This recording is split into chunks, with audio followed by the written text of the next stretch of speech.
touched on this yesterday for those of you who were in the meeting. Umpire's comportment is huge. Right, what do I mean by comportment? When an umpire carries himself, right? I don't necessarily mean the gait, how they walk. I mean how you interact with the players who you are managing. Because in effect, you are managing people at that point, right? By virtue of his position, the umpire is the ultimate adjudicator.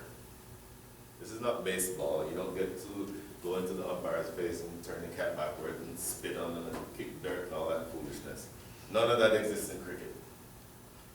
You yourself are the authority. I can understand if there's a young umpire and he's, for example, having a discussion with Humayun who's been around for a very long time, that can be intimidating. But regardless of how intimidating he might be to you, you're still the umpire, okay? Never lose sight of that, because the fact, anytime you start acting in a way that indicates that you are not the authority, then that's when you lose control of the game, and that's when situations occur that you have no control over, okay? It doesn't mean that you're always right, and I said this earlier.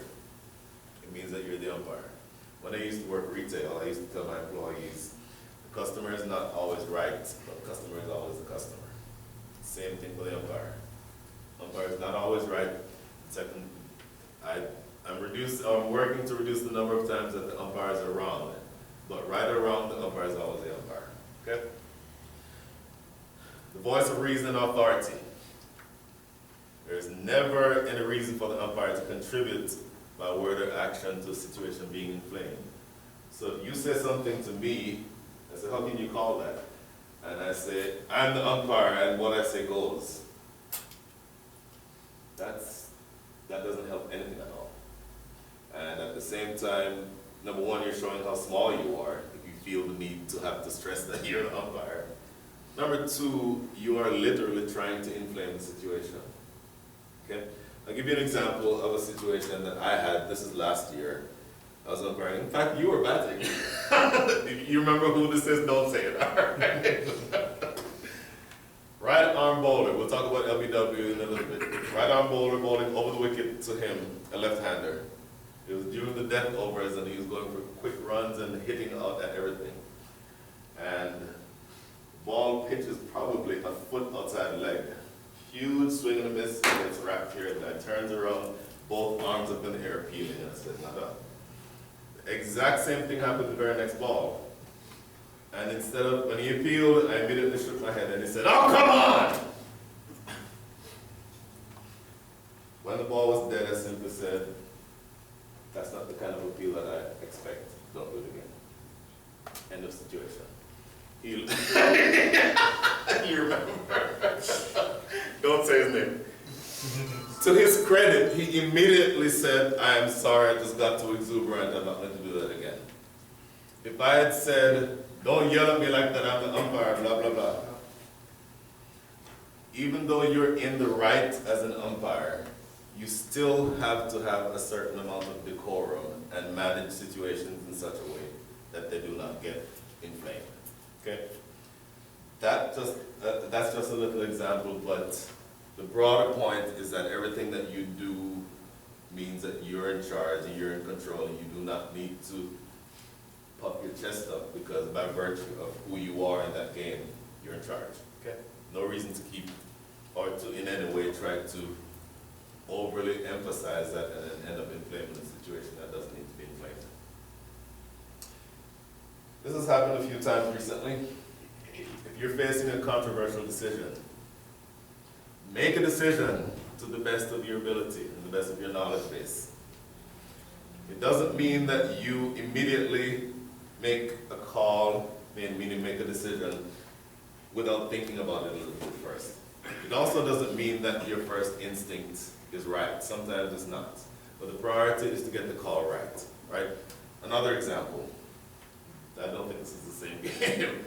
I was the standing umpire. There's a square leg umpire. In fact, it was a Longhorns. It may have been the same game. The batsman, the HCCA, hits the ball, it lands what I thought was hitting chalk, because I saw a puff come up. So I immediately signaled 6, right?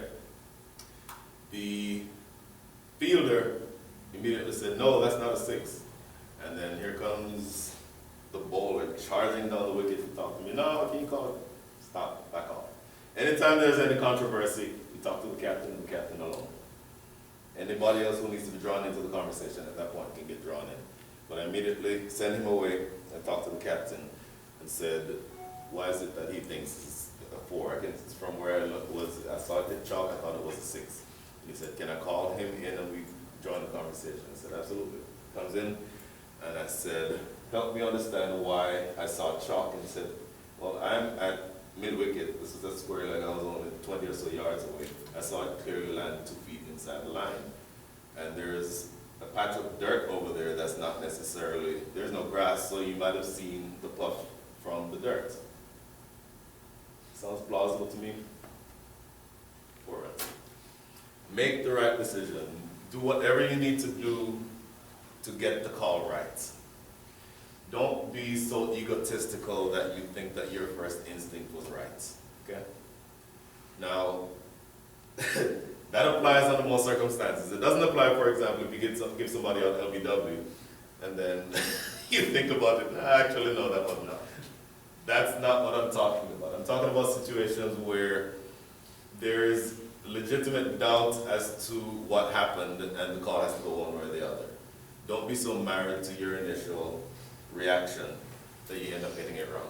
But it also means that you don't have to make a hasty decisions. You can hold and not go on your first instinct and hold back and think about that decision that the bowler is appealing for 30 seconds longer, right? You can take that time to decide, oh, well, the ball was going to hit this stump or was going to go over the stump, so what? You know, you don't have to be in a rush to draw the gun there, right? I agree with everything you said except for 30 seconds. 30 seconds. 30 seconds is a long time to think about that. Well, I mean, a few seconds, let's say, you know, but you don't have to rush into a decision either, right? I would say take a few seconds extra and then make a decision. When we talk about LBW, I will tell you that my biggest pet peeve is somebody who gives an LBW decision in 0.5 seconds, in 1 second.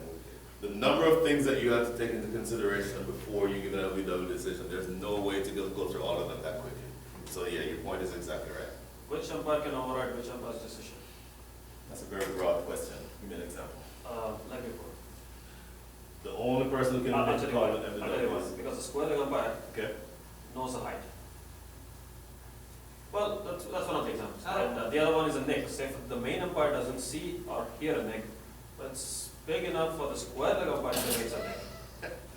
Even though that would be a really tragic situation on the square leg, he can only adjudicate on whether or not the ball carried to the keeper.